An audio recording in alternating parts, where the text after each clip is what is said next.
اعوذ باللہ من الشیطان الرجیم بسم اللہ الرحمن الرحیم۔ خواتین و حضرات السلام علیکم ورحمۃ اللہ وبرکاتہ و مغفرتہ۔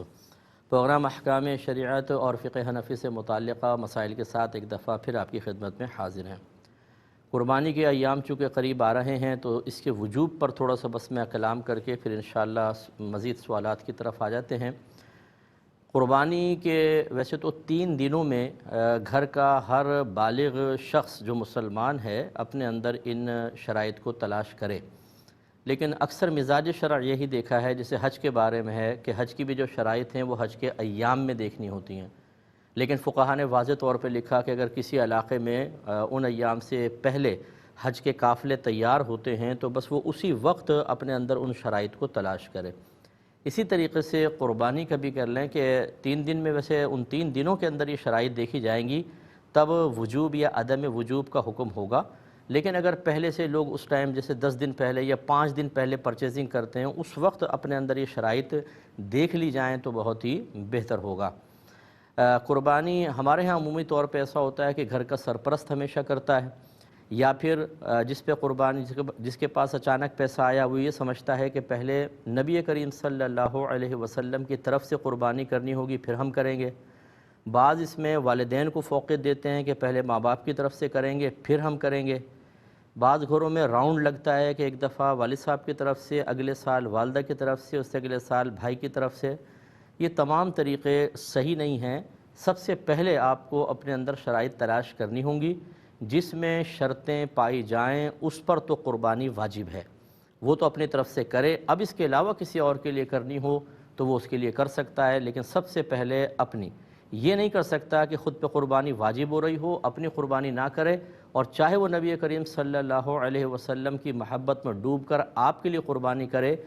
قربانی کرنا یہ الگ ثواب اس کو ملے گا، لیکن اپنی قربانی ترک کرنے پر گنہگار ہوگا۔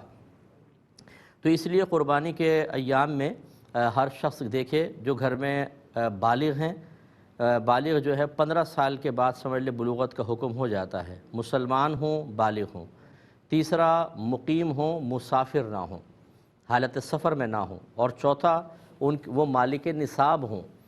اور یاد رکھیں قربانی کا نصاب یہی ہے کہ قربانی کے ایام میں جس کے پاس مال کسی بھی شکل میں ہو 52.5 تولہ چاندی کی قیمت تک پہنچ جائے اس پہ قربانی لازم ہو جائے گی۔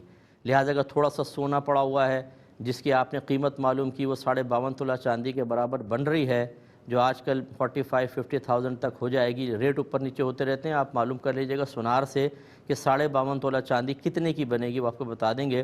تو چونکہ یہ روزانہ تقریباً اوپر نیچے ہوتا ہے اس لیے میں ایکوریٹ نہیں بتا رہا، تو آپ وہ معلوم کر لیں۔ اب اتنا سونا ہو یا تھوڑا سا چاندی، تھوڑا سونا ہو، تھوڑا کیش پڑا ہو، ان کو ملا کر آپ کر لیں۔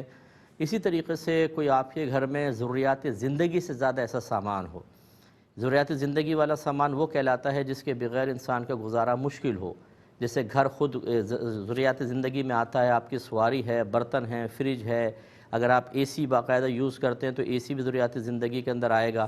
اس کے علاوہ جو اضافی سامان پڑا ہوتا ہے، پرانی کتابیں ہیں، جوتے ہیں، پرانے کپڑے ہیں، ڈیکوریشن پیسز ہیں، ان کی قیمت کا بھی اعتبار کیا جاتا ہے۔ حتیٰ کہ فقہا نے لکھا کہ اگر کسی کے 6 کمرے ہیں، 2 کمرے بند رہتے ہیں، کوئی یوز نہیں کرتا، 4 یوز ہوتے ہیں، تو ان 2 کمروں کی قیمت کا بھی حساب ہوگا۔ اسی طریقے سے اگر آپ کی ملکیت میں مکان ہے، آپ نے کرائے پہ چڑھایا ہوا ہے، کوئی پلاٹ رکھا ہوا ہے کہ آگے چل کے اس پہ مکان ہی بنائیں گے، اس پہ قربانی شخص کے اوپر واجب ہوگی۔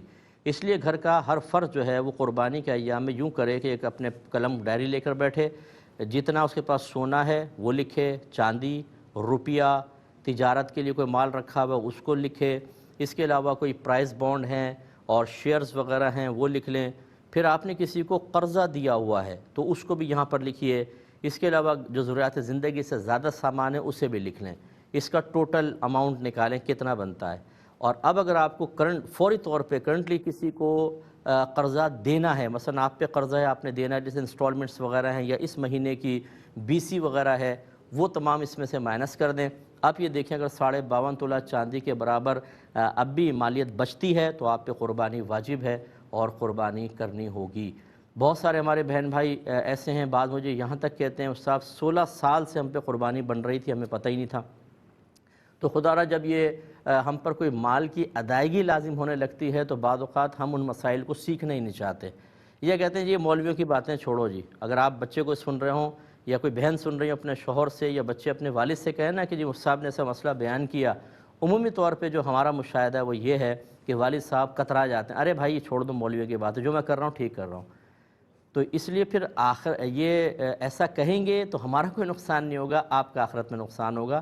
حساب کتاب سب اپنا اپنا کریں. ایک کالر ہمارے ساتھ ہیں. السلام علیکم. شاید لائن ڈراپ ہو گئی ہے.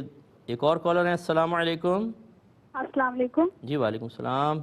جی مسئلہ میرا ایک سوال ہے, اور سوال یہ ہے کہ جیسے ہمارے یہاں جو بچے ہیں سسرال میں بیائی جاتے ہیں ان پر جو زیادتی ہوتی ہے تو شوہر تو ساتھ دے نہیں رہا ہوتا, اور بعض اوقات والدین بھی کچھ نہیں کہہ رہے ہوتے ہیں نا. بچی 4-4 مہینے نہیں آ رہی ہے تو پسانے حال ہی نہیں ہے, تو مطلب والدین کو کیا کرنا چاہیے؟ وہ خوف زدہ بھی رہتے ہیں کہ بچے گھر بھی نہیں بگڑ جائے, اور کچھ اور جلد بھی رہتے ہیں, کوٹ بھی رہتے ہیں, تو اصل میں کرنا کیا چاہیے؟ آپ اس بارے میں کیا مشورہ دیں گے؟ جی اور میں عرض کرتا ہوں انشاءاللہ. ایک اور کالر ہیں. السلام علیکم. جی السلام علیکم. وعلیکم السلام. مصعب کیسے خیریت؟ اللہ کا بڑا کرم. اچھا مصعب ایک سوال یہ ہے کہ جو مکروہ اوقات ہیں اس کے اندر جو سجدہ تلاوت ہے یا سجدہ دعائیہ سجدہ ہے یہ ہم کر سکتے ہیں کہ نہیں کر سکتے؟ اور میں انشاءاللہ عرض کرتا ہوں. تو آپ کی خدمت میں گزارش کر رہے تھے کہ تھوڑا سا اپنے نفس سے مقابلہ کیجئے. آپ اپنا ہر شخص اپنا احتساب کرے اور خود اپنا اپنا حساب کرے. مثال کے طور پہ گھر میں والد صاحب ہیں, زوجہ ہیں, 4 بیٹے بالغ ہیں, 2 بیٹیاں بالغ ہیں, اور بہویں ہیں ہر بیٹے کی, تو بہویں اپنا اپنا حساب کریں, لڑکے اپنا اپنا حساب کریں گے, بیٹیاں اپنا حساب, زوجہ اپنا حساب اور شوہر اپنا حساب کریں گے, اور پھر دیکھیں گے جس پہ قربانی واجب ہے انہیں قربانی کرنی ہوگی. تو یہ ہو سکتا ہے کہ آپ کے گھر میں ہر سال ایک قربانی ہوتی ہو, آپ اپنے حساب سے کر رہے تھے, لیکن جب آپ حساب کریں گے تو آپ کو پتہ چلے گا کہ ہمارے گھر میں تو ہر سال 4 قربانیاں بنتی تھیں, 5 قربانیاں بنتی تھیں, 6 قربانی بنتی تھیں. تو اس کا مطلب ہے کہ جو 6 بنتی تھیں اور آپ ایک کر رہے تھے تو ان 6 کا وبال آپ پر ہوگا, یعنی 5 کا وبال ہوگا, اور جس نے واجب ترک کیا گناہگار ہوگا. تو یہ اچھی طرح حساب کر لیجئے گا. اسی کو لے لیتے ہیں. پہلے کویسچن میں کچھ آفر ہے وہ بعد میں لیتا ہوں. کہ بچی کہتی ہے کہ بعض اوقات لڑکیوں کی شادی ہو جاتی ہے, سسرال والے بہت زیادتی کر رہے ہوتے ہیں لیکن والدین بھی کوئی سپورٹ نہیں کرتے ہیں, جلتے کوڑتے ہیں لیکن خوف زدہ رہتے ہیں اگر ہم کریں گے ایسا نہ ہو بچی کے گھر ہی خراب ہو جائے. تو ایسے میں کیا کرنا چاہیے؟ دیکھیں مسئلہ یہ ہے کہ پہلی بات تو کوئی اگر زیادتی کر رہا ہے, ظلم کر رہا ہے, ہمیں اپنی بچیوں کی یہی تربیت کرنی چاہیے کہ بیٹا صبر کرو اور برداشت کرو. کون کب تک ظلم کرے گا؟ یہ یاد رکھیں کہ جب انسان اپنے اوپر سہنے والے ظلم کا تمام معاملہ اللہ کے سپرد کر دے, اسے کوئی راستہ نظر نہ آ رہا ہو, تو بگاڑ پیدا کرنے کے بجائے بس صبر کریں, انشاءاللہ اللہ تعالیٰ برکت دے گا اور اللہ کی تائید ساتھ ہوگی. اس جواب کو کمپلیٹ کرتا ہوں. باہر سے ایک کال ہے, ان کی پہلے کال لے لیتے ہیں. السلام علیکم. وعلیکم السلام. مفتی صاحب میرے 2 سوال ہیں. ایک جی. سوال یہ ہے کہ میرے ہسبینڈ اور میرا بیٹا کتا لے کر آ گئے میری مرضی کے بغیر, لیکن اب میں نے ان کو سمجھایا ہے کہ تھوک سے بچنا ہے, لیکن وہ نہیں سنتے. میرا بیٹا بھی میرا اپنا بیٹا نہیں ہے, وہ میرے شوہر کا بیٹا ہے, اور ایک ہی ہماری اولاد ہے, وہی بس بچہ ہے. تو وہ بس نہیں باز آتا, وہ اسی طرح کی اس کے ہاتھ دروازوں پہ بھی لگتے ہیں تھوک والے ہاتھ. گاڑی میں کتے کو لے کے جاتا ہے, واپس آتا ہے, کھانا جو بچا ہوا ہوتا ہے فرینڈ کے ساتھ وہ لا کے فریج میں رکھ دیتا ہے. اب گاڑی میں اس نے مجھے خود بتایا کتا بہت تھوک پھینکتا ہے. جی ٹھیک ہے میں بتاتا ہوں. اور دوسرا کویسچن آپ کا؟ نہیں بھائی, ہاں نہیں, اس کے ساتھ یہ کہ اگر میں کام والی صفائیوں والوں کو بلاتی ہوں, میں خود صفائی نہیں کر سکتی, تو میں ان کو کتنا سمجھاؤں گی, وہ تو نہیں سنیں گی کہ اس دروازے پہ یہ کپڑا نہیں مارنا, اس پہ یہ کپڑا نہیں مارنا. اور دوسرا سوال یہ ہے کہ ٹوائلٹ سیٹ ہمارا باتھ روم ہے, میں اور ہسبینڈ یوز کرتے ہیں, تو جس طرح سے میرے ہسبینڈ ٹوائلٹ یوز کرتے ہیں تو مجھے لگتا ہے کہ وہ سیٹ پاک نہیں رہتی ہے, تو میں سیٹ اٹھا کے پھر میں اس طرح سے یوز کرتی ہوں. تو اس طرح یوز کرنا ٹھیک ہے؟ کیونکہ اگر میں ان کی سیٹ کو ڈرائی بھی کر لیتی ہوں تو خود میرا اگر کبھی پانی گر جائے استنجا کرتے ہوئے تو وہ پھر میری ناپاکی کا ہو جائے گا, تو اس کا بھی پلیز بتا دیں مجھے. جی میں بتاتا ہوں. ٹھیک ہے. ایک اور کالر ہے. السلام علیکم. السلام علیکم مفتی صاحب. جی وعلیکم السلام. مفتی صاحب میری عمر تقریباً 42-43 ہے, تو میری ٹانگوں اور گھٹنوں میں درد رہتا ہے. جب میں بیٹھ کے نماز پڑھتی ہوں نا میری ٹانگ میں بہت درد ہوتا ہے, تو میں کرسی پر نماز پڑھ سکتی ہوں؟ ٹھیک ہے میں آپ بتاتا ہوں انشاءاللہ. میں عرض کرتا ہوں. تو گزارش یہ ہے کہ پہلے تو اپنے بچیوں کی ہم تربیت کریں کہ تاکہ وہ صبر و برداشت کریں. دوسری چیز یہ ہے کہ پھر ایسے سسرال والوں کو بھی خدا کا خوف کرنا چاہیے کہ کوئی اپنی بچی آپ کے حوالے کر دیتا ہے جو گھر آ کر پورا کام کرتی ہے بیچاری، ماسیوں والا کام، یعنی میں سمجھانے کے لیے کہہ رہا ہوں کہ اگر ان کاموں کے لیے ماسی رکھی جائے تو کتنے ہزار روپے کی ماسی ہوگی. ڈسٹنگ کی علیحدہ رکھنی پڑتی ہے، بعض اوقات کچن کے لیے علیحدہ ہوتی ہے، کپڑے دھونے والیوں کے نخرے علیحدہ ہوتے ہیں، اور وہ سارے کام بعض اوقات بہو سے لیے جا رہے ہوتے ہیں اور بالکل مفت میں. اس کے علاوہ وہ بیٹے کی خدمت بھی کر رہی ہے، اس کے بچوں کو بھی پال رہی ہے، لیکن اس کی کوئی ویلیو نہیں ہوتی. اس پہ ظلم ظلم ظلم اور تانہ زنی اور ٹارچر کرنا یہ سب جاری و ساری ہوتا ہے. تو بہرحال اس میں ایسے لوگ جو کسی بھی طرف سے زیادتی کے مرتکب ہوں گے بہت سخت گنہگار ہوں گے. ایک کالر لے لیتے ہیں، کال لیتے ہیں. السلام علیکم. وعلیکم السلام. جی میں ادھر ابوظہبی سے بات کر رہی ہوں. جی بولیں. میں یہاں پر قربانی کرتی ہوں ہر سال، میری اور میری لڑکی کی بھی، اور میں انڈیا میں اپنے اہل میں اپنے لوگوں میں قربانی کرتی تھی ہر سال، اور افغانستان پاکستان ایسے سب طرف. اگر سے میں یہ سال نہیں کروں دوسرے طرف صرف یہاں پر کروں تو چل جائے گا؟ ٹھیک ہے. اور دوسرا سوال ہے میرا اپنے رشتہ داروں سے خطرداری ہے میری بہت. میں تو سب کے ساتھ اچھی تھی، سب کے ساتھ یعنی سب کی مدد بھی کری ہوں، لیکن آج کل کوئی ملتے نہیں مجھ سے. اچھا. میں نے بہت کوشش کیا ہے لوگ سب اچھے رہنا، لیکن ابھی جیسے لوگوں کے پاس پیسہ آ گیا بدل گئے ابھی کوئی صحیح نہیں رہے. ٹھیک ہے میں عرض کرتا ہوں. ایک مختصر سا بریک لیں گے، ہمیں یقین ہے آپ ہمارے ساتھ ہی رہیں گے. بسم اللہ الرحمن الرحیم. تو یہ ہم عرض کر رہے تھے کہ اگر سسرال والے زیادتیاں کرتے ہیں تو پہلی بات بچی صبر سے کام لے، سسرال والے عقل کے ناخن لیں. تیسرا جو بچی نے ذکر کیا ہے، بہت سی بچیوں کے شکوے ہوتے ہیں جی ہمیں سپورٹ نہیں مل رہی ہے. دیکھیں جب آپ خود والدین بنیں گے، آپ کے بچے بڑے ہوں گے، ان کی شادی کریں گے، تو پھر والدین کی کیفیات سمجھ میں آئیں گی. وہ نہیں چاہتے کہ کسی معاملے میں اس طرح پڑیں کہ بچی کا گھر خراب ہو جائے. ہو سکتا ہے سامنے والے میکے چھوڑ جائیں، طلاق دے دیں، تو اس میں پھر بڑا خراب معاملات ہو جاتے ہیں. آج والدین سر پر ہیں، کل نہیں ہوں گے، تو ان کی مجبوری بہرحال بالکل صحیح ہے کہ اگر کوئی والدین نہیں بولتے تو مطلب حکمت سمجھ میں آتی ہے. ہاں اگر بہت زیادہ ظلم ہو رہا ہے اور بول سکتے ہوں اور اس سے کوئی نتیجہ اچھا برآمد ہو سکتا ہو، پھر نہ بولنا ضرور جرم ہے. لیکن اگر ان کو اچھا نتیجہ نظر نہیں آ رہا بلکہ معاملہ بگڑتا ہی نظر آ رہا ہے تو پھر بہتر ہے کہ صبر خود بھی اختیار کریں. بچیوں کو بھی چاہیے کہ صبر و تحمل سے کام لیں. اب یہ جو جملہ کہا جاتا ہے کہ ظالم کا ظلم سہنا بھی ظالم کی مدد ہے. بھئی تو ہر جگہ مظلوم اتنی آواز نہیں اٹھا سکتا کہ اس کا ظلم نہ سہے، کھڑا ہو جائے اور معاملات سنور جائیں. یہ تو نہیں ہو سکتا. یہ ترغیبیں دینا تو بہت آسان ہے ٹی وی پر بیٹھ کر، لیکن پھر وہ بچیوں کے جب گھر خراب ہوں گے، طلاقیں ہوں گی، مار پیٹ ہوں گی، قتل و غارت ہوں گی، پھر ان کو فون کرو ایسے لوگوں کو کہ بتائیں اب اس کا حل بتائیں، کیا کیا آپ نے. یہ تو یہ صحیح ہے کہ بہت زیادہ ظلم ہو رہا ہو تو اس کے لیے آواز اٹھانی چاہیے، لیکن وہی آواز اٹھائے کہ جو پھر اس آواز کے ذریعے اس ظلم کو دبا بھی تو سکے، ورنہ تو سوسائیڈ ہوگی، اپنے آپ کو خودکشی پر پیش کرنا ہوگا.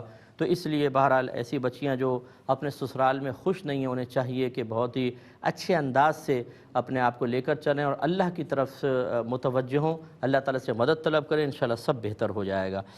ایک انہوں نے سوال کیا کہ مکروہ اوقات میں سجدہ تلاوت یا کوئی ویسی دعا کا سجدہ وغیرہ ہم کرنا چاہیں تو کر سکتے ہیں کہ نہیں.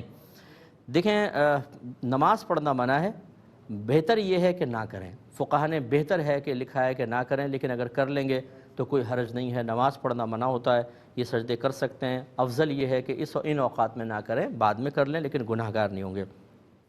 یہ بہن کہتی ہیں کہ ان کے شوہر کتا لے آئیں گھر میں، وہ ستیلا بیٹا ہے ان کا لیکن شوہر کا سگا ہے تو وہ لے آئیں، اور وہ کتا ہر جگہ، وہ یہ انگریزوں کی تقلید کے اندر دین ہم نے سیکھا نہیں ہوتا، نہ اپنے اولاد کو سکھایا ہوتا ہے. یہ باہر کے ہر آدمی کو میں نہیں کہہ رہا ہوں کہ ناراض نہ ہو، لیکن باہر کی آسائشیں اور وہاں پر رہنے کا شوق اور پھر انہی کے طرز میں ڈھل جانے کا شوق، یہ جو آج ایک نسل چل رہی ہے نا، پہلے ایک نسل گئی تھی جو یہاں سے گئی تھی، وہ بہت زیادہ مذہب کی طرف تھے اور مطلب مذہب جانتے تھے، تھوڑا بہت اثر قبول کیا. پھر دوسری نسل آئی، اس نے اس سے زیادہ اثر قبول کیا. تیسری نسل جو آ رہی ہے، چوتھی آ رہی ہے، وہ وہاں کے اثرات کو زیادہ قبول کر رہی ہے اور یہاں کے اثرات کو چھوڑ دیا. ایک عنقریب ہم جو وقت دیکھ رہے ہیں وہ یہ آئے گا کہ ان کو یہ تک نہیں پتہ ہوگا کہ آپ کے اسلام کا آپ کا مذہب کون سا ہے، آپ کے نبی کا نام کیا ہے اور شرعی احکام کیا ہیں. اس طرح کی اولادیں چل رہی ہیں بالکل دین سے بے پرواہ، اور وہ والدین نے خود سپورٹ کر کے ان کو وہاں کی آسائشیں دلوانے کے شوق میں ان کو اس ماحول میں رکھا اور اب ان کی دینی تربیت نہ کر سکے۔ اب یہ کتا جو نبی کریم صلی اللہ علیہ وسلم نے منع فرمایا، کتے کے رال میں وائرس ہوتے کہ نہیں ہوتے آپ اسٹڈی کر کے دیکھ لیجئے۔ ہمارے نبی کریم نے منع فرمایا، چوہے کو مارنے کا حکم ہے۔ میں نے خود ڈاکومنٹری دیکھی، چوہے میں بیماریوں کے 40 قسم کے وائرس ہوتے ہیں جن میں بہت سارا جان لیوا بھی ہوتے ہیں، لیکن وہ انگریزوں کی تقلید میں وہ منہ چٹوا رہے ہیں اپنا، اور مطلب یہ کہ کتے ساتھ ساتھ جا رہے ہیں، اسی کے اندر ہم ڈھل گئے۔ جتنا کتے کو کھلاتے ہیں اور خرچہ کرتے ہیں اتنا 2 فیملیز شاید ہماری یہاں پاکستان میں پل جائیں، لیکن اور پھر حرام، اس کو پالنا غلط۔ نبی کریم نے فرمایا جو گھر میں شوقیہ کتا پالے گا اس کے نام اعمال سے روزانہ 2 قیرات اجر ختم کر دیا جائے گا۔ اب قیرات کتنا ہوتا ہے خیر یہاں تو وضاحت نہیں، دوسری حدیث میں ایک دفعہ وضاحت ہے، اس پہ ہم قیاس کر سکتے ہیں کہ سرکار نے فرمایا جو جنازے میں جو کسی کے جنازہ پڑھے اسے 1 قیرات اجر ملے گا، پھر مسلمان کو دفنانے تک ساتھ رہے تو 2 قیرات اجر ملے گا، اور فرمایا 1 قیرات کئی احد پہاڑ کے برابر ہے۔ اب اس سے آپ اگر اندازہ کرنا چاہیں تو کر سکتے ہیں، گناہ ہی گناہ، نام اعمال میں مطلب گناہ، پھر ناپاکی، نجاست غلیظہ اس کی رال، اور پھر گھر میں رحمت کے فرشتے نہیں آئیں گے۔ تو بہرحال اب کیا کر سکتے ہیں، آپ جلتی رہیں اور کڑتی رہیں، بس یہی کر سکتی ہیں۔ اس میں آپ کا بھی تھوڑا سا دخل ہوگا اور باقی آپ کے شوہر کا زیادہ ذمہ داری ہے، تو اللہ ہم دعا کر سکتے ہیں، اس کے علاوہ کچھ نہیں کر سکتے۔ اب میں کیا کہہ سکتا ہوں، کتے کو مار دیں یہ تو نہیں کہہ سکتا ہوں، اب اللہ تعالیٰ بس رحم فرمائے۔ ایک انہوں نے کہا کہ میرے شوہر جب واش روم یوز کرتے ہیں تو مجھے گمان یہ ہوتا ہے کہ صحیح یوز نہیں ہوتا، ناپاکی کا اندیشہ ہوتا ہے، تو میں کیا کروں؟ دیکھیں اچھی طرح یاد رکھیں، جن چیزوں میں مسام نہیں ہوتے نا، جیسے یہ میری ٹیبل ہے بالکل چکنی ہے، ان چیزوں کو پاک کرنے کا طریقہ یہ ہوتا ہے کہ ایک ٹیشو لے لیں اور اس کو اچھی طرح بس یوں رگڑیں۔ جب آپ دیکھیں خشک ہو گیا ہے، بالکل نجاست کا کوئی اثر ظاہر نہیں ہو رہا، کوئی اسمیل وغیرہ نہیں ہے، پانی گیلا پن نظر نہیں آ رہا، وہ پاک مانا جائے گا۔ تو فرض کر لیں کہ اگر آپ واش روم جاتی ہیں اور آپ کو کچھ ایسا محسوس ہوتا ہے تو آپ اس پہ تھوڑا بہت پانی ڈال کر، یہ ویسے پہلے ٹیشو سے اس کو بالکل خشک کر دیں، جب خشک ہو جائے گا 2-3 دفعہ ٹیشو یوز کر لیں، وہ پاک ہے۔ پھر یہ سوچنا کہ شاید اب اس کے اوپر اگر پانی گرے گا یا میں یوز کروں گی تو پھر وہ پانی سے لگ کر مجھے ناپاک کرے گا، نہیں، وہ پاک چونکہ ہو چکا ہے، لہٰذا اب آپ کا بیٹھ کر اس کو یوز کرنا اور پھر آپ کا گیلا پانی اگر اس میں لگے تو اس میں ناپاکی کا کوئی تصور نہیں ہوگا۔ اپنے شوہر کو پیار محبت سے سمجھائیں کہ اب عمر میرے خیال میں ان کی کافی ہو گئی ہوگی، 40-42 سال تو ہو گئی ہوگی، یہ اس سے ابو ہوں گے، تو ان کو سمجھائیں اب زندگی تقریباً تو گزار لی ہے، اب تھوڑا سا دین کی طرف آ جائیں، تھوڑا سا دین بھی سیکھ لیں، کیونکہ قبر میں نہ کتے کام آئیں گے، نہ یہ مطلب وہاں کی آسائشیں، نہ بے پرواہی، وہاں اگر کام آئے گا تو اللہ اس کے رسول کے احکام پر عمل پیرا ہونا کام آئے گا، علم دین کام آئے گا، کیونکہ ہمارا عمل ہمارے ساتھ جاتا ہے، ہمارا پیسہ یہیں رہ جائے گا، دوست احباب سارے یہیں رہ جائیں گے، اگر ہمارے ساتھ کوئی چیز جائے گی تو ہمارا اچھا یا برا عمل ہوگا۔ اور اگر یہ سوچا کہ شاید امریکہ ہم رہتے ہیں یا ہم UK کے اندر رہتے ہیں، جو چونکہ VIPs ہیں کیونکہ جب آپ پاکستان آتے ہیں تو پورا خاندان بیچ بیچ جاتا ہے آپ کی قدموں کے تلے، تو یہی شاید میدان محشر میں منظر ہوگا، یہ ضروری نہیں ہے۔ ہماری دعا ہے کہ اللہ تعالیٰ ہمارے تمام مسلمان بھائی بہن دنیا میں جہاں کہیں رہتے ہیں اللہ تعالیٰ ان کو حشر میں عزت عطا فرمائے، لیکن اللہ تبارک و تعالیٰ نے کچھ قوانین بنائے، ایسے ہی لاز ہیں جیسے آپ کے USA اور UK کی گورنمنٹ نے بنائے، اور آپ ان کو پورے اسٹرکٹلی فالو کرتے ہیں اور سر منہ بھی دائیں بائیں نہیں جاتے ہیں، ایسی کچھ دین کے بھی ہیں۔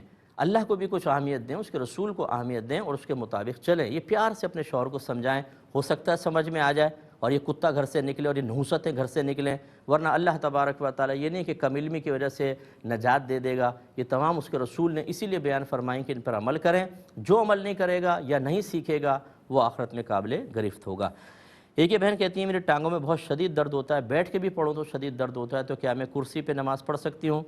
اگر بہن واقعی یہ کنڈیشن ہے کہ آپ بیٹھ کے کھڑو کے پھر سجدے میں جاتی ہیں درد ہوتا ہے، یا بیٹھ کے نماز پڑھیں تو بھی شدید قسم کا پین ہوتا ہے، تو بالکل ٹھیک ہے، آپ کرسی پہ بیٹھ کر پاؤں لٹکا کے نماز پڑھیں اور اشارے سے، یعنی رکوع میں کم جھکیں، سجدے میں تھوڑا زیادہ جھکیں، ایسا پڑھ لیں، لیکن یہ نہیں کیجیے گا کوئی چیز اٹھا کے اس پہ سجدہ کر رہی ہیں یا اونچی ایک تخت سا بنا لیا، کرسی پہ بیٹھ کر اس تخت کے اوپر کر رہی ہیں، اس کی ضرورت نہیں ہوتی ہے، یہ شریعت کا مطالبہ نہیں ہے، بس رکوع میں تھوڑا جھکیں، سجدے میں تھوڑا زیادہ جھکیں، بس یہ ہو گیا۔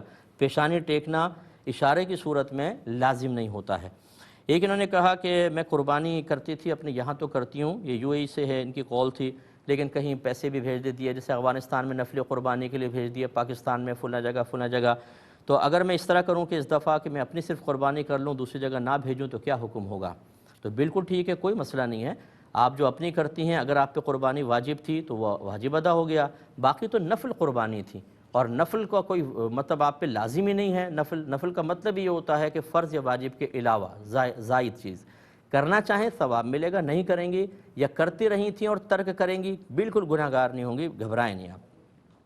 ایک ہی بہن نے کچھ مزید کہا کہ میں سب سے اچھا سلوک کرتی رہی، لیکن جب لوگوں کے پاس پیسے آئے تو اب انہوں نے ملنا تک چھوڑ دیا، کیا حکم شرع ہوگا؟ دیکھیں میرے بہن، یہ اچھی طرح یاد رکھیں، جب بھی کوئی نیکی کریں، کسی کے ساتھ نیک عمل کریں تو اس میں اخلاص ہونا چاہیے، اس کا بدلہ پھر اللہ سے ہی لیں، مخلوق سے نہ لیں۔ ہم بعض اوقات کہتے ہیں نہیں مجھ سے ہم بڑے اخلاص سے کام کر رہے ہیں، لیکن اخلاص کا پتہ اسی وقت چلتا ہے کہ جب جو دل کے کسی گوشے میں اس کا ایک بدلہ ہمارے ذہن میں ہوتا ہے یا دل کے گوشے میں ہوتا ہے وہ نہیں ملتا، تو ہمیں احساس ہوتا ہے کہ ہم اخلاص سے کام کر رہے تھے یا تھوڑا سا اخلاص سے جدا گانا تھا۔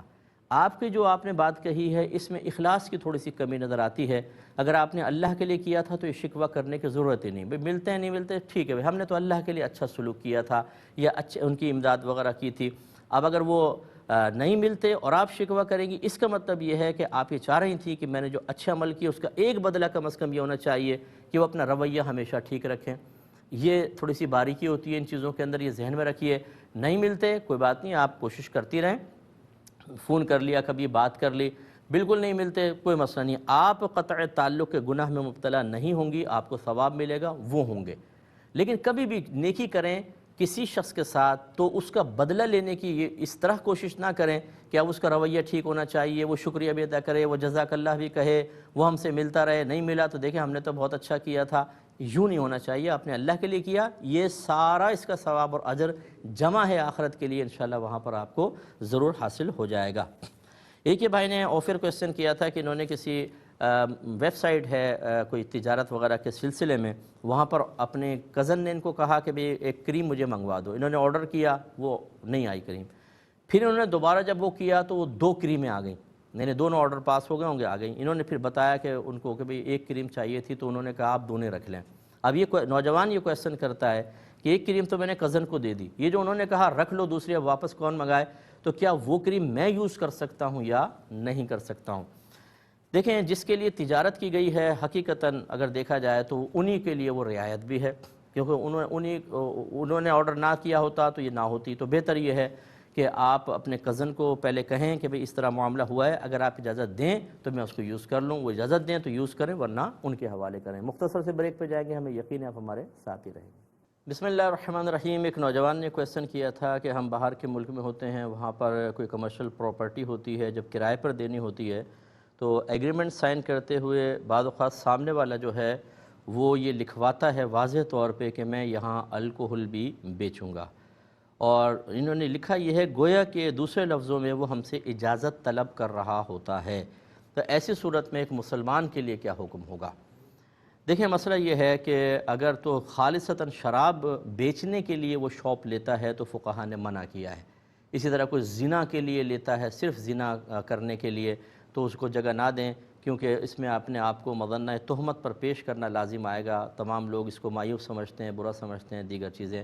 لیکن اگر بالفرض وہ کوئی سپر مارکیٹ کھول رہا ہے، کوئی ایسی دکان کھول رہا ہے جس میں ہر طرح کی چیزیں ہوں گی ود الکوہل بھی ہوگی، تو اس وقت پھر آپ برات کا اظہار کر دیں کہ بھئی الکوہل میں بالکل پسند نہیں کرتا ہوں، نہ ہم اس کی اجازت دیتے ہیں، آپ کی مرضی ہے، لیکن باقی چیزوں کا آپ ایگریمنٹ یعنی باقی چیزوں کے اعتبار سے ایگریمنٹ اگر کریں گے تو اس کی بالکل گنجائش نکلے گی، کیونکہ ہر چیز کو بالکل مطلب کلیئر کر کے اگر آپ کرنا چاہیں گے تو آپ کو غیر مسلم کیا غیر مسلم کیا مسلمان بھی ایسا نہیں ملے گا جو 100% شریعت کے مطابق کوئی چیز مطلب طریقے سے سیل کر رہا ہو یا ایسی چیزیں نہ رکھتا ہو، کیونکہ مسلمان بھی جتنے ہمارے پاکستان میں دیکھ لیں، ان سے تجارت کے مسائل معلوم کر لیں، ان کو پتہ ہی نہیں ہے کہ بیع صحیح کیا ہے، بیع فاسد کیا ہے، بیع باطل کیا ہے اور بیع مکروہ کیا ہے، کچھ معلوم نہیں ہے، سب کر رہے ہیں بس۔ تو اس لیے خلاصہ کلام یہ ہے کہ بہرحال شراب سے نفرت رکھنا بہت ضروری ہے، آپ اجازت نہ دیجئے، کہیں کہ ہم اس کی اجازت نہیں دیتے، آپ کی مرضی ہے، باقی چیزوں کے سلسلے میں جائز ہیں تو اس میں آپ ایگریمنٹ کر کے اپنے دکان دے سکتے ہیں، آپ کا کرایہ حاصل کرنا بالکل طیب اور حلال ہوگا۔ ایک انہوں نے کہا کہ کسی شخص کی بیوی بہت ہی زیادہ بد زبان اور مطلب تنگ کر رہی تھی، تو اس نے یوں جملہ کہا کہ اللہ کو مجھ سے کیا دشمنی تھی کہ اس عورت کو میرے ذمہ لگا دیا، اس جملے کا کیا حکم ہوگا؟ دیکھیں لازم سی بات ہے کہ اس میں اللہ تبارک و تعالیٰ کی تقسیم پر ایک اعتراض ہے، اللہ تبارک و تعالیٰ کے لیے نازیبہ کلمات ہیں۔ یہ تو آپ اپنے والد صاحب کے سامنے کہہ کر دیکھیں کہ آپ کو مجھ سے کیا دشمنی تھی کہ آپ نے ایسا کیا، والدہ کو کہہ کر دیکھیں، استاد سے کہہ کر دیکھیں، اگر وہ دمدار ہوں گے تو شاید ایک زوردار تماچا آپ کے منہ پر آئے گا۔ تو وہ رب جس نے آپ کو تمام نعمتیں عطا فرمائیں ان کو بھول کر، اور ایک ایسی عورت کی وجہ سے جس کی اپنی تربیت خراب تھی، اس کا اپنا اس معاملے میں قصور ہے، آپ رب اللہ تعالیٰ سے لڑیں گے؟ اور ایسے لوگوں کو سمجھایا جائے تو بڑے ناز اور نخرے سے بولتے ہیں یہ میرا اور میرے رب کا معاملہ ہے۔ اچھا، یعنی آپ نہیں بولیں جتنی مرضی بدتمیزیاں کرتا رہے، اس کو اجازت ہونی چاہیے۔ یاد رکھیں یہ کلمہ کفر ہے، اس کا نکاح ٹوٹ چکا ہے اور یہ دائرہ اسلام سے خارج ہو چکا ہے۔ ایسے شخص کو چاہیے کہ فوراً سے پیشتر سب کے سامنے اگر کہا تھا تو ان کے سامنے اعلانیہ طور پر تجدید ایمان کرے، تجدید نکاح کرے، اور اب پوری زندگی اللہ تبارک و تعالیٰ کی اطاعت میں بسر کرے اور ڈرتا رہے کہ اللہ تعالیٰ اس کو عذاب میں مبتلا نہ کرے۔ اللہ تعالیٰ کی ذات بڑی بے نیاز ہے۔ ایسا نہیں کہ ہم کوئی بدتمیزی کا جملہ کہیں تو وہ جیسے عام آدمی ہرٹ ہوتا ہے، کوئی اللہ تعالیٰ کے لیے ایسا معاملہ ہوگا، نہیں، لیکن اس نے بہرحال ایک قانون بنایا ہے کہ اللہ تعالیٰ کی شان میں گستاخی ہے، بے ادبی کرنے والا آخرت میں شدید قسم کا قابل گرفت ہوگا۔ بلکہ دنیا میں بھی میں نے دیکھا ہے اس قسم کے جو جرحی لوگ ہوتے ہیں بہت نحوستوں کا شکار ہوتے ہیں، اللہ تعالیٰ سے توبہ کرنی چاہیے۔ ایک بھائی نے فرمایا کہ ہم مسجد میں وضو کرتے ہیں اور وضو سے فارغ ہو کر جب ہم رومال وغیرہ سے وضو کا پانی صاف کرتے ہیں تو نماز پڑھتے ہوئے اسی رومال کو بچھا لیتے ہیں مسجد میں اور پھر نماز پڑھتے ہیں، یہ ہمارا رومال بچھانا کیسا ہے؟ دیکھیں اگر تو آپ دری وغیرہ پہ نماز پڑھ رہے ہیں تو پھر تو بچھانا کوئی مسئلہ ہی نہیں تھا، لیکن بہرحال چونکہ اس سے آپ نے وضو کا پانی خشک کیا ہے تو یہ پانی مطلب مستعمل کہلاتا ہے، اور اس کے اوپر اگر آپ سجدہ کریں گے تو آپ کی پیشانی پہ، ناک پہ وہ مستعمل پانی لگے گا اور مناسب نہیں ہے، نماز ہو جائے گی لیکن مناسب نہیں ہے۔ اس لیے اس کو کہیں وہیں پر ہی مسجد میں کہیں جگہ ٹانکے تاکہ وہ خشک ہو جائے، اور سامنے بچھا کے کم از کم نماز نہ پڑھیں۔ یہ تو اس صورت میں ہے جب دری وغیرہ ہو، اور اگر دری نہیں ہے ڈائریکٹ فرش پہ رکھ رہے ہیں تو پھر ہم منع کریں گے کہ نہ کریں، کیونکہ یہ جو وضو کے قطرات گرتے ہیں یہ آپ کے جسم کی نجاست کو لے کر گر رہے ہوتے ہیں۔ یعنی جب آدمی بے وضو ہوتا ہے نا تو اس پہ ایک نجاست طاری ہوتی ہے، یہی وجہ ہے کہ وہ نماز کے قابل نہیں ہے۔ جب وضو کرتا ہے تو وضو کا پانی اس نجاست کو دھو دیتا ہے، پھر آدمی نماز کے قابل ہوتا ہے۔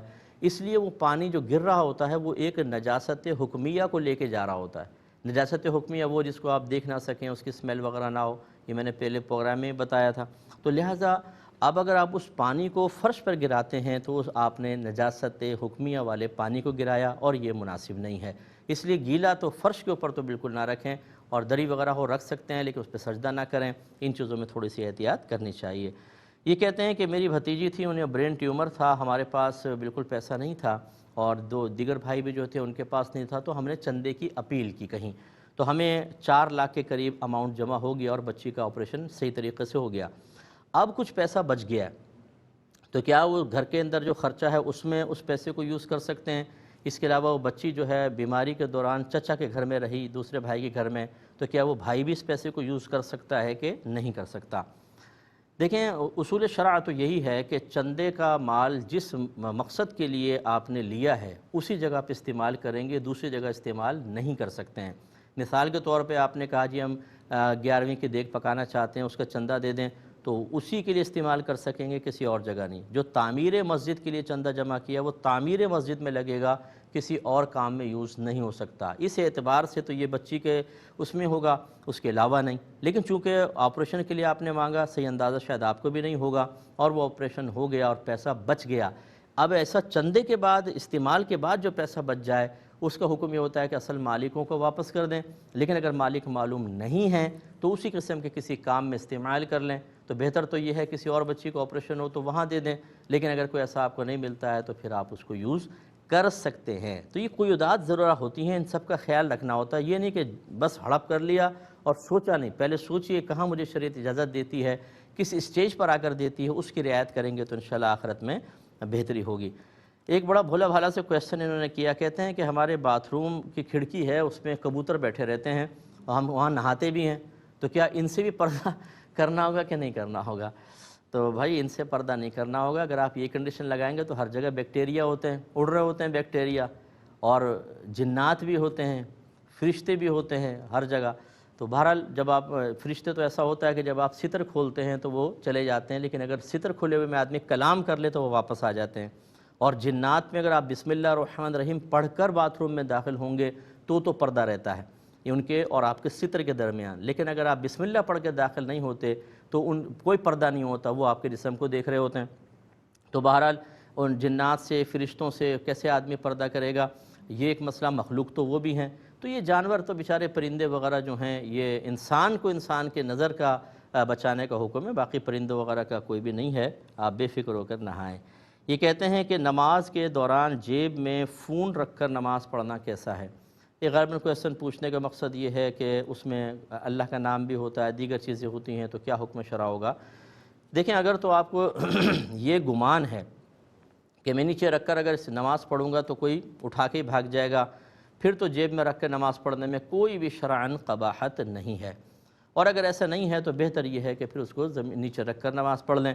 اچھا، اب اگر اس میں قرآن وغیرہ ہے، باقاعدہ قرآن وغیرہ ہے، تو پھر مناسب نہیں ہے، اگرچہ قرآن کوئی کتابی شکل میں یا ٹیکسٹ فارم میں وہاں پر موجود نہیں ہے، وہ تو مطلب ڈیٹا ہے جو ریز سمجھ لیجئے آپ، وہ پتہ بھی نہیں چلے، مطلب کوئی حصی شکل فزیکلی طور پہ اس کی ایک اپنی شکل نہیں ہوتی ہے، لیکن بہرحال دل نہیں مانتا ہے کہ زمین پہ اس کو رکھیں، ایسی صورت میں تو آپ رکھ سکتے ہیں، ورنہ عام قسم کا ڈیٹا ہو تو زمین پہ رکھ کے نماز پڑھیں، کیونکہ پینٹ میں رکھیں گے تو لازم بات ہے تھوڑا سا پینٹ ٹائٹ ہوگی، اس کی وجہ سے پھر آپ کو رکوع سجود میں پرابلم ہو سکتی ہے۔ ایک یہ بھائی نے پوچھا ہے کہ قربانی کے جانور میں بچے کے عقیقے کا حصہ بھی ملا سکتے ہیں کہ نہیں؟ تو بالکل ملا سکتے ہیں، کیونکہ عقیقہ اور قربانی دونوں سے مقصود ایک ہے کہ جانور کا خون بہا کر اللہ تبارک و تعالیٰ کا قرب حاصل کرنا، لہٰذا ان دونوں کو ایک جگہ جمع کیا جا سکتا ہے۔ لہٰذا آپ ایک گائے لائے، 5 حصے قربانی کے، 2 حصے عقیقے کر لیں، بالکل ٹھیک ہے، سوری، تو اس میں کوئی حرج نہیں ہے۔ ایک انہوں نے پوچھا کہ بچی کے اپنے پیسوں سے عقیقہ کر سکتے ہیں یا ہم اپنے پیسوں سے کریں؟ دیکھیں، یہ والد صاحب پہ ہوتا ہے عقیقہ جو ہے نا، یہ والد آپ اپنے پیسوں سے کریں، بچی کے لیے یہ نہیں ہے لازم کہ وہ اپنا عقیقہ کرے، تو اپنے پیسوں سے کریں۔ ایک انہوں نے پوچھا کہ بچی کے سالگرہ پہ جو بچی کو پیسے وغیرہ گفٹ کرتے ہیں، کیا ایسا کر سکتے ہیں کہ والد اس سے عقیقہ کر لیں اور بعد